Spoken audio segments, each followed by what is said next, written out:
বলেন ক্বালা মান আতানি দাখালাল জান্নাহ, যারা আমি রাসূলকে ইতাআত করলো, আমার ইত্তেবা করলো, আমার অনুসরণ করলো, আমার দুনিয়া থেকে পর্দা করার পরে আমার রেখে আসা সুন্নাতগুলোকে তারা একেবারে পুঙ্খানুপুঙ্খরূপে যাররা পরিমাণও বাদ না দিয়ে প্রত্যেকটা সুন্নতের উপর ইস্তেকামাত থেকে আমার সুন্নতগুলো যারা মান্য করলো, এরাই আমি রাসূলকে মান্য করলো এবং এরাই জান্নাতের মধ্যে যাবে। সুবহানাল্লাহ।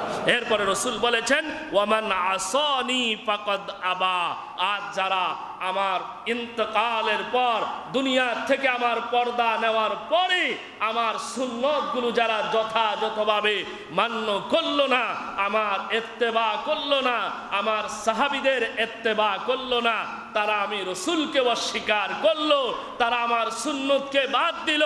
যারা আমার সুন্নতকে বাদ দিল এরা হলো জাহান্নামী। জোরে কর নাউজুবিল্লাহ।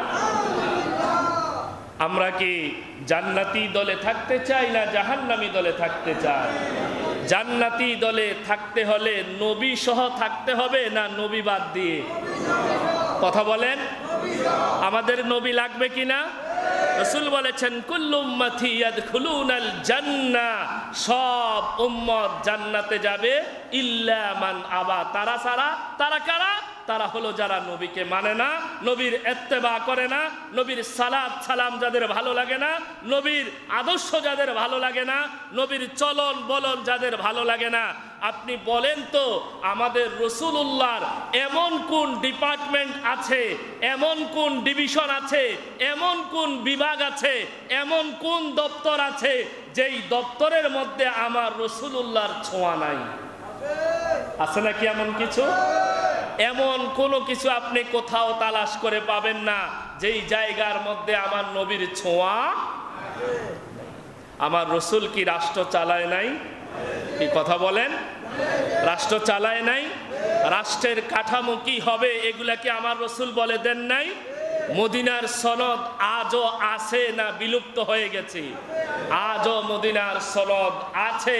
রাসূলুল্লাহর রাষ্ট্র পরিচালনা, সাহাবায়ে কেরামের রাষ্ট্র পরিচালনা, আবু বকর কিভাবে রাষ্ট্র চালিয়েছেন, ওমর কিভাবে রাষ্ট্র চালিয়েছেন, ওসমান কিভাবে রাষ্ট্র চালিয়েছেন, আল্লাহর হাবিবের পরে এই চারজন খোলাফা 30 বছর পর্যন্ত খেলাফতের দায়িত্ব পালন করেছেন। আল্লাহু আকবার বলেন। তো আল্লাহর হাবিবকে আপনি রাষ্ট্র পরিচালনার ক্ষেত্রে বাদ দিবেন, সুযোগ আছে? অর্থনীতির ক্ষেত্রে বাদ দিবেন, কোনো সুযোগ আছে? বিজ্ঞানের ক্ষেত্রে বাদ দিবেন, কোনো সুযোগ আছে?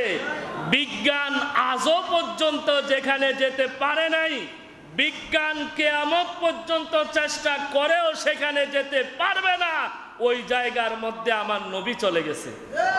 আল্লাহু আকবার বলেন। তো আমার নবী আগে না বিজ্ঞান আগে? কে আগে? তো নবীর কাছে বিজ্ঞান আছে না নাই? আজকের বিজ্ঞানী যদি বলে যে না নবীর কাছে বিজ্ঞান নাই, তাহলে সে বোকা। সে কি বোকা? বোকার স্বর্গে বাস করে সে। কারণ আমার রাসূল যেখানে গিয়েছে তোমাদের বিজ্ঞান আজও পর্যন্ত এটা রিসার্চও করতে পারে। বিজ্ঞান মাত্র মহাকাশে গিয়েছে, চাঁদের দেশে গিয়েছে। এই এত বছর পরে, 1500 বছর পরে বিজ্ঞানের দূরত্ব হয়েছে মাত্র চাঁদের দেশ। কোথায়? চাঁদের দেশ পর্যন্ত গিয়েছে। কিন্তু আমার নবী বিজ্ঞান আজও পর্যন্ত প্রথম আসমানে যেতে পারে, কিয়ামত পর্যন্ত যেতে পারবে বলে আমাদের মনে হয়। আল্লাহ বুঝার তৌফিক দিক।